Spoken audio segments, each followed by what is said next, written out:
Now, all of this is great. Looking at data is awesome. But where the rubber really hits the road is when I'm able to filter this down and try and find different groups that may be underserved in a certain way. And how I do this is up at the top. Remember those filters I mentioned earlier? Inside of here, I can come in and say, I want to edit the filters.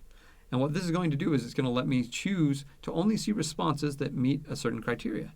So for instance, in here, I'm going to say, I want to see responses. I'm going to leave the date range blank. So it uses our date range that's already in there. And I want to just see people that use showers and see what their experience was. So for this 1 year that we're looking at, for those that didn't use showers, or if we include everybody in that equation, it has 4.05 as the score.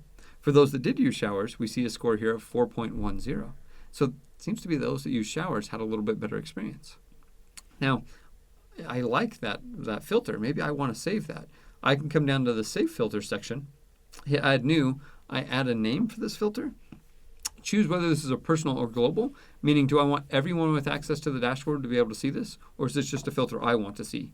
I can pick the date range in if I'd like, and then I choose what filter options I want to build this filter, and then I hit Save Filter.